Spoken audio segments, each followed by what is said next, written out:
Saya kasih tahu nih wartawan. Jadi kalau wartawannya hanya bekerja, tidak mengembangkan diri dan lain-lain, ya dia akan tertinggal. Karena teknologi, kemajuan itu nggak mau nunggu dia. Emang dia mau nunggu? Enggak dong, dia akan maju. Harus selalu adaptif ya wartawan. Harus adaptif, harus adaptif dengan mau belajar terus yang menjadi tanggung jawab kita. Disclaimer untuk mengatakan bahwa beberapa yang kita gunakan di dalam tayangan itu adalah produk AI, di-generate oleh AI, mulai dari presenternya, proses studi suaranya, kemudian ilustrasi, video yang memang kalau memang dia di-generate oleh AI, katakan itu harus dicantumkan di situ. Harus dicantumkan dan harus di-declare. Harus di-declare. Iya. Disclaimer di bawah. Ya harus disclaimer. Iya kan, harus disclaimer. Jadi makanya itu harus jujur. Jadi menurut saya media-media yang menggunakan tools AI harus mengatakan bahwa ini adalah produk tools AI. Jangan pernah berpikir bahwa AI itu menjadi wah ini ancaman sama gue nih, dia bisa. Ada yang berpikir seperti itu ya? Mesti ada dong, karena kan salah satu profesi yang sangat bisa ada 20-an profesi. Nomor 6 itu adalah jurnalis yang terdisrupsi oleh AI. Gue nggak perlu banyak orang, gitu ya. Saya nggak perlu banyak orang. Saya perlu teknologi yang mumpuni untuk membantu pekerjaan wartawan-wartawan saya. Rekrutmen orang saya udah rekrutmen multitasking. Perusahaan berubah dari yang disebut single media industri, multimedia industri, balik lagi ke individual. Iya kan? Tadi ya. Iya kan, individual media industri kan. Iya kan, jadi saya adalah media pada masa depan itu kan saya adalah masing-masing semua jadi media juga. Karena hari ini kan pribadi ini. Yes, karena platform hari ini tersedia begitu banyak kan.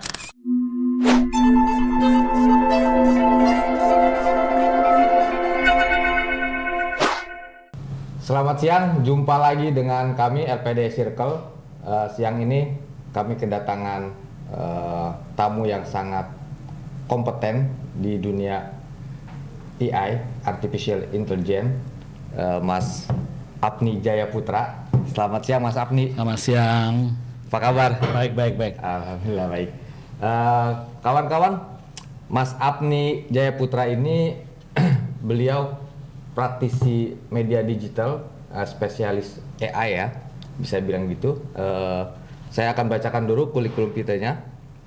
Mas Apni, nama lengkapnya Apni Jayaputra, kemudian University of Cambridge Digital Transformation Strategist Certified, kemudian BPM Business Model Canvas Certified, kemudian Dr. Sutomo School of Journalism LPDS. Nah, beliau angkatan ketiga KPJ tahun 95. Jadi kembali ke rumah lama. Iya, setelah 30 tahun. 30 tahun, hampir 29 tahun enggak? 29 tahun. Hampir 30 tahun. 30 tahun ya. Kembali ke LPD saat ini dari belajar sekarang menjadi salah satu praktisi media bidang AI, Artificial Intelligence. Ya, pengalaman di medianya sangat banyak sekali dan yang sekarang terakhir ya Mas ya? Ya di TV One AI. Di TV One. Iya. Oke. TV One AI. Iya. Nah, jadi kalau mau tahu di balik berita siapa yang mengerjakan TV One AI-nya, beliau ini Mas Apni Jayaputra. Iya. Nah, kita diskusi santai saja AI dan masa depannya di Indonesia. Iya. Nah, mungkin tidak semua juga belum tahu juga banyak apa itu AI dan bagi media industri itu seperti apa peluangnya ke depan, Mas? Iya, AI itu Artificial Intelligence atau kecerdasan buatan itu adalah tools-tools yang dapat digunakan untuk membantu banyak dari proses pekerjaan kita, terutama dia mengakselerasi banyak pekerjaan, terutama di algoritma pekerjaan-pekerjaan media yang berbasis digital, terutama dia dapat banyak merampungkan proses. Kalau di TV itu kebayang nggak Mas? Dulu bisa ratusan orang, kalau di AI itu hanya puluhan orang gitu. Yeah. kemudian tools yang dulu misalnya digunakan itu membutuhkan proses yang lama, misalnya dari proses subtitling, suli suara dan lain-lain, itu sudah semua dikerjakan AI. Bahkan presenternya juga AI, presenternya nggak perlu libur, bisa suruh kerja malam-malam, nggak pakai gincu, gitu. Bajunya bisa diganti kapan aja, gitu ya, wardrobe-nya, gitu ya. Jadi begitulah pekerjaan AI. Nah, media itu paling banyak yang akan terdisrupsi oleh AI di pekerjaan AI, terutama misalnya presenter, kemudian pekerjaan editing dan lain-lain. Itu dalam konteks AI ini kontrol terbesar itu memang tetap pada manusia. Karena sebenarnya manusia yang menciptakan AI, karena dia bisa mengontrol itu untuk keperluan berbagai macam pekerjaan di proses pembuatan beritanya, proses kerja jurnalistiknya. Ya. Kalau ini kan lebih banyak di studio ya, penyiaran gitu ya. Kalau dari sisi media, katakan media cetak di online seperti apa untuk cetak AI-nya? juga gitu. Bisa. Cetak sebenarnya kan akan banyak membantu itu kan dari proses pengayaan ide. Kadang-kadang kita dulu ke lapangan suka pusing nih perspektifnya apa ya. Nah itu AI bisa bantu. Kita tanya. Jadi AI itu jangan suruh membuat konten, tapi dia macam ChatGPT yang umumnya digunakan oleh kita, itu suruh dia membantu kita memikirkan, memberikan konteks sesuatu apa yang akan dikerjakan dalam hal tertentu, misalnya tentang pemilu, tentang apa di Indonesia pada saat ini. Dia memberikan banyak hal yang bisa, pemilu damai itu apa aja, dia bisa jelaskan tuh ChatGPT. Itu yang jadi salah satu nanti angel kita. Nah, kalau tadi dari sisi manajemennya lebih ramping dari ratusan orang menjadi hanya puluhan orang, ini ke depan terdisrupsi dong pegawai-pegawai media atau pekerja-pekerja media. Iya, saya setuju. Tapi jangan lupa, dia bukan orangnya, tapi kan dia tergantikan oleh profesi-profesi baru yang dulu belum pernah kita pikirkan. Setuju nggak? Iya. Iya kan? Artinya betul mungkin secara kuantitas orangnya berubah, tapi orang-orang ini akan tetap relevan karena profesi-profesi baru itu menunggu mereka. Nah, jadi pertanyaan gimana? Kalau gitu mereka harus belajar dong. Supaya apa? Supaya stay relevan, supaya tetap relevan dengan perkembangan zaman. Jadi saya kasih tahu nih wartawan. Jadi kalau wartawannya hanya bekerja, tidak mengembangkan diri dan lain-lain, ya dia akan tertinggal. Karena teknologi, kemajuan itu nggak mau nunggu dia. Emang dia mau nunggu?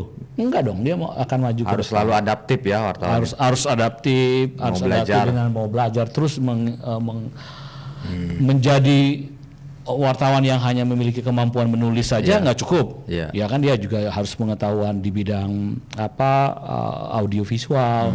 Ya, itu lebih kaya. Tapi basic pekerjaan jurnalistiknya dia memang harus paham betul dulu di awal, baru kemudian dia mencoba masuk ke multitasking,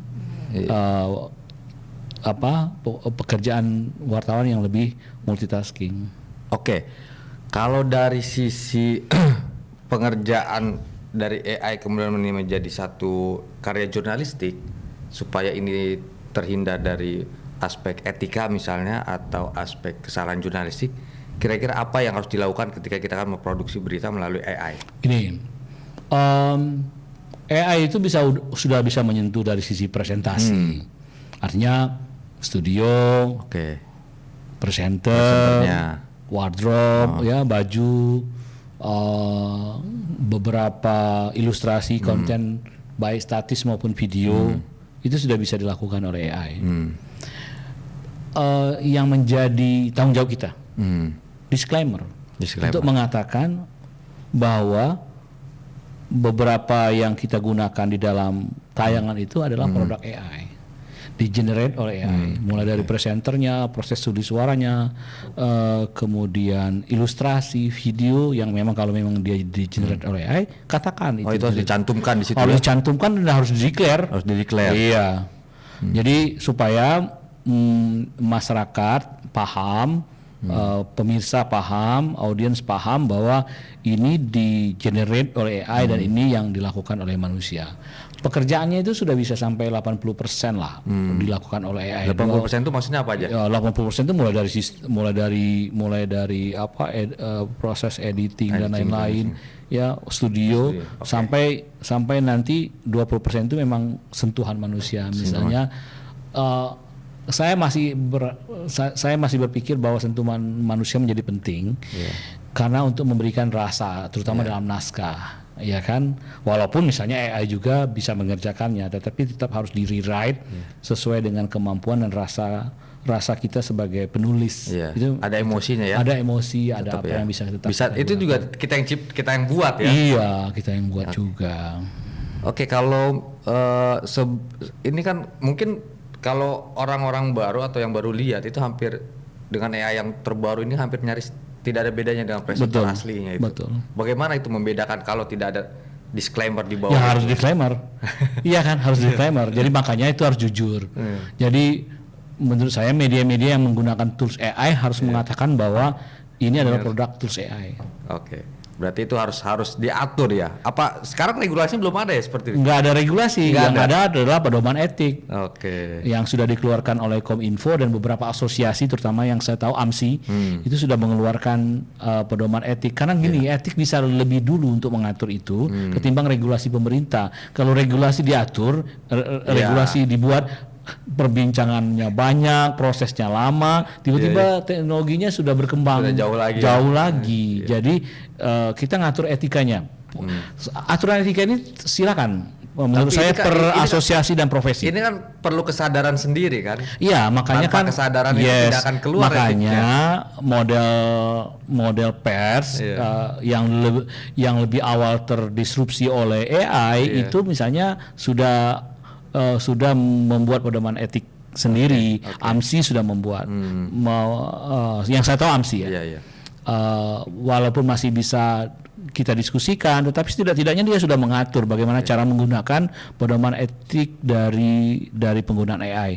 Mestinya itu disusul oleh asosiasi-asosiasi yang lain, ya, apakah asosiasi televisi, apakah asosiasi model PWI dan lain-lain yang memberikan arahan, atau kalau mau kita angkat ke lebih besar ya Dewan Persnya. Dewan Persnya kan yang mengeluarkan pedoman etiknya. Mas Apni, kalau Mas Apni melihat dari teman-teman di jurnalis ini punya kesadaran ke arah AI atau setengah-setengah atau masih jalan di tempat? Enggak, aja? jadi saya cuma melihat, jangan pernah berpikir bahwa AI itu menjadi wah ini ancaman sama gue nih, dia bisa. Ada yang berpikiran seperti itu ya? Mesti ada dong, karena kan salah satu profesi yang sangat bisa ada 20-an profesi. Nomor 6 itu adalah jurnalis. Yang terdisrupsi oleh AI. Jadi ada satu penelitian itu 20 profesi itu yang bisa tergantikan oleh AI. Salah satunya itu pengacara. Dokter juga katanya. Dokter enggak. Dokter itu mungkin hanya bisa dalam hal menasihati, tapi kalau soal tindakan kan harus kalau kalau suntik mati juga dia. Kasihan. Paling kasih resep aja ya. Kalau resep, nasihat tentang hidup sehat, mungkin AI bisa bantu ya. Tapi jurnalis, wartawan, kalau pengacara misalnya yang non litigasi, yang tidak beracara gitu ya, itu nasihat-nasihat hukum itu dia bisa lakukan, gitu ya. Nah wartawan yang paling cepat presenter itu udah bisa banget gitu. Presenter, jurnalis sudah banyak terpapar pekerjaan AI, terutama untuk mengayakan ide dan ide liputan itu sangat bisa dibantu oleh artificial intelligence.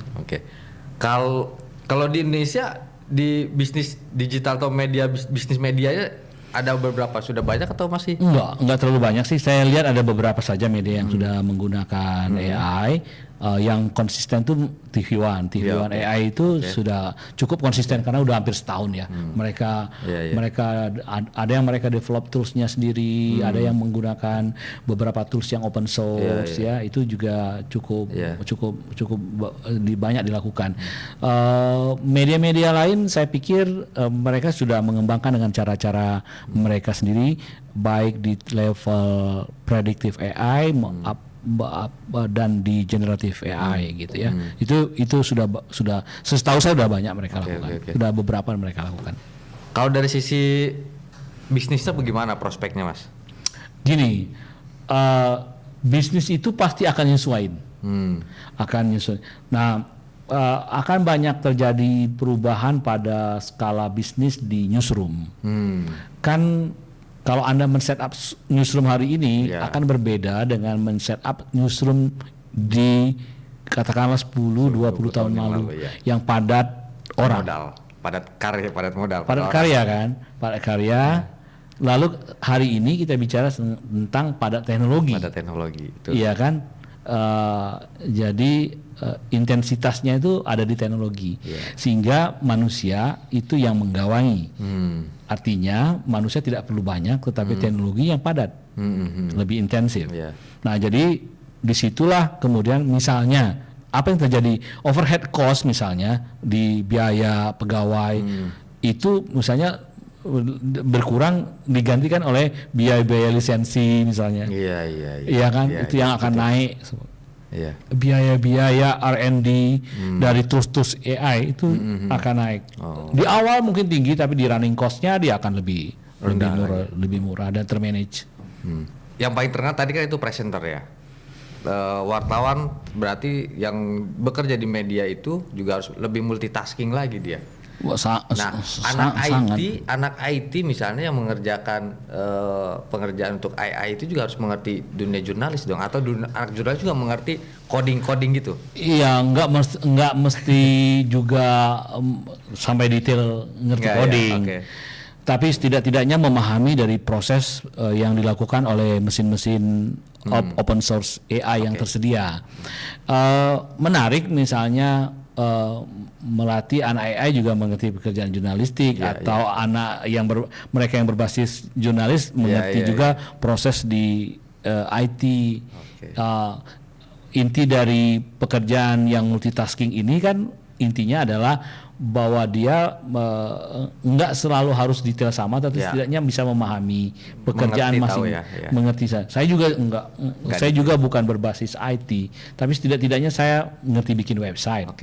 Saya paham editing, saya paham kamera, saya paham hari ini bisa menggunakan AI dan lain-lain gitu ya. Yang membuat saya bisa begitu kan karena pemahaman. Ya di multitaskingnya. Jadi apakah saya paham semuanya ke detail sampai coding? Ini kan pekerjaan kawan-kawan di programming atau pengembang AI gitu kan. Ini kalau begitu berarti nanti ke depan newsroom itu atau perusahaan media dengan AI ini bagaimana nasib perusahaan medianya dengan awak media? Yang harus dipikirkan oleh perusahaan-perusahaan media pada hari ini adalah mengubah model bisnis dan bisnis prosesnya. Kan begitu ya. Artinya secara sadar lah. Wah, kalau saya mau men-setup newsroom hari ini, gua nggak perlu banyak orang. Gitu ya. Saya nggak perlu banyak orang. Saya perlu teknologi yang mumpuni untuk membantu pekerjaan wartawan-wartawan saya. Rekrutmen orang, saya udah rekrutmen multitasking. Kalau nggak memiliki kemampuan multitasking, jangan gabung sama saya. Misal, kan itu contoh-contoh perubahan-perubahan bisnis proses pada perusahaan-perusahaan media pada saat ini gitu. Apakah harus seperti itu? Ya harus, kalau enggak ya masuk ke media tradisional yang artinya merekrut orang begitu banyak, kemampuannya satu persatu. Enggak lah, sekarang aja saya pengalaman lah merekrut orang di tim saya yang kemudian memiliki kemampuan multitasking. Dari awal saya udah tanya, bisa edit nggak? Bisa Photoshop nggak? Bisa editing nggak? Bisa nah kemudian pekerjaan lain kita latih, dubbingnya kita latih semuanya. Sekarang dia sudah bisa multitasking, menulis, dubbing, semua pekerjaan tuh sampai ngedit dia udah bisa semua. Anak muda. Satu orang. Nah, saya bilang sama dia, sekarang kita rekrut orang. kamu yang rekrut, jangan saya. Artinya apa? Saya copy paste aja kamu. Kalau kamu bisa merekrut dengan sesuai standar kamu, dia bisa ikut gabung. Kan gitu aja. Mudah kan? Kalau nggak sekemampuan kamu ya sudah gitu kan gitu. Nah jadi ini penting buat wartawan-wartawan muda, terutama Gen Z, milenial dan Gen Z. Saya kira Gen Z lah ya yang menjadi harapan kita ke depan. Milenial itu udah lewat ya, udah agak tua lewat juga. Udah 40-an Udah 40-an kan, udah terlambat juga sebenarnya. Tapi saya belajar bukan selalu manusia juga. Saya juga, kalau saya kan Gen X. Iya. Kalau saya Gen X, saya malah saya belajar. Yang Gen X itu dibutuhkan di mana? Milenial dibutuhkan di mana? Dibutuhkan di pengalaman dia untuk membantu Gen Z. Iya kan? Gen Z mungkin memiliki kemampuan yang lebih secara teknologi misalnya, tapi kemampuan soal etika. Iya, betul. Harus ada Gen X di sana yang tahu. Kan di situ kemampuan pengalaman itu kemampuan pengalaman di dunia jurnalistik yang lama itu tidak bisa digantikan seketika oleh AI gitu. Iya, betul. Nah, itu kan soal pengalaman. Nah, jadi menurut saya memang wartawan masa depan ini berkaitan dengan kurikulum juga di kampus yang mengajarkan jurnalistik, mengajarkan jurnalisme, mengajarkan komunikasi, juga termasuk LPDS kan. LPDS adalah lembaga pendidikan yang dikenal sebagai Lemhanasnya wartawan. Iya kan? Kantor Lemhanas sebelah kita. Dulu kita sama-sama kursus reguler sama Lemhanas. Ini dibuka tapi ini wartawan, ini untuk pejabat. Tapi yang ingin saya katakan, bahkan kelas sekolah LPDS, sekelas kampus-kampus yang memiliki jurusan jurnalistik itu juga mesti bisa mengubah bentuk, melahirkan wartawan-wartawan yang multitasking, yang banyak kemampuan, karena di market nanti itu yang diterima. Betul. Karena perusahaan persnya berubah, cara-cara rekrutmen wartawan, output dari produk jurnalistik juga berubah. Tidak menara gading lagi lah, udah nggak zamannya. Iya kan perusahaan berubah dari yang disebut single media industri, multimedia industri, balik lagi ke individual. Iya kan? Tadi ya. Iya kan, individual media industri kan. Iya kan, jadi saya adalah media pada masa depan itu kan, saya adalah masing-masing semua jadi media juga. Karena hari ini kan pribadi ini. Karena platform hari ini tersedia begitu banyak kan. Para pendengung, para influencer itu kan tidak harus jadi wartawan pada hari ini. Jadi perusahaan media dengan awak media itu menjadi manajemen talent dia. Iya, telemanajemen aja. Ya, bagaimana kemudian perusahaan-perusahaan media melahirkan banyak talented talent yang kemudian dilatih, dijadikan sangat ahli, dia bisa menyampaikan sesuatu dengan platform-platform yang tersedia secara bebas di market. Kan banyak sekali di sosial media yang gratis, yang terbuka, dan itu justru lebih banyak diakses. Hari ini kita jujur, lebih banyak orang mengakses berita. 60% dia medsos. Berapa orang yang mengunjungi website? Belum lagi kita bicara berapa koran. Kalau enggak, koran nggak perlu mati. Yes kan? Koran yang pindah kepada online pada saat ini, kita pikir dia juga gitu. Online ini juga struggle gitu. Jadi apa yang terjadi sebenarnya? Terjadi adalah perubahan di perilaku konsumsi media kita.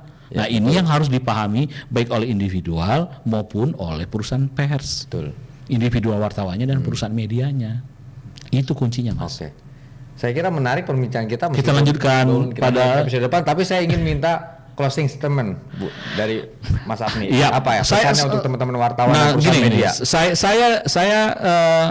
Saya ingin, tadi saya sebenarnya sudah saya katakan, ada yang berubah, kurikulum pendidikan berubah, iya kan, di lembaga-lembaga yang mengajarkan ilmu jurnalistik itu juga berubah. LPDS kan juga yang tempat pelatihan wartawan yang advance juga di sini itu juga berubah, kurikulumnya, cara mengajar berubah, modul-modul pelajaran juga berubah. Wartawan juga harus adaptif dengan perkembangan, mau belajar terus ya. Yes, perusahaan media juga beradaptasi. Apakah dengan skala bisnis akan mempertahankan dengan bisnis scale yang sebegitu besar, sementara misalnya teknologi terutama digital AI itu sudah bisa diimplementasikan, itu pasti mendisrupsi banyak hal, ya kan? Dan kemampuan jurnalisnya menjadi lebih multitasking. Nah, kalau itu pertanyaannya, nanti gimana Pak? Akan banyak pengangguran? Enggak. Dari satu sisi dia akan menggantikan pekerjaan-pekerjaan dulu, tapi kan akan muncul pekerjaan baru ya, yang dihasilkan Benar oleh itu. Contoh hari ini prompt writer misalnya, itu jadi pekerjaan dulu juga nggak dibikin ya, Nggak ada anak-anak kita, yang buat, anak YouTuber lah. Anak kita dulu berpikir, mau Iya. jadi apa Pak? Mau jadi YouTuber? Nggak ada cita-cita ada, itu. Nggak ada hari ini yang cita-citanya jadi prompt writer, Iya. profesional prompt writer misalnya, nggak ada kan? Nah tapi kan Kenyataannya sekarang ada. Yes, hari ini kan pekerjaan itu ada. Jadi jangan lupa dengan AI pekerjaan lama mungkin ditutup, tapi kan muncul pekerjaan-pekerjaan baru. Ayo kita raih pekerjaan-pekerjaan baru itu. Sesuaikan, adaptasi lah. Beradaptasi itu menjadi penting, gitu ya. Kalau kita nyebutnya dengan bahasa yang lebih keren, stay relevan. Kita relevan dengan perkembangan zaman, kita relevan dengan kemajuan teknologi. Kuncinya relevan dengan perkembangan zaman dan relevan dengan kemajuan teknologi. Adaptasi. Adaptasi. Setuju. Saya kira itu sangat penting sekali dan sangat bermanfaat bincang-bincang kita siang ini. Sama-sama. Teman-teman semua, sampai jumpa di episode yang akan datang. Terima kasih. Selamat siang. Mas Amli, Selamat makasih ya. Ya, sampai ketemu Mas. Kita ketemu lagi.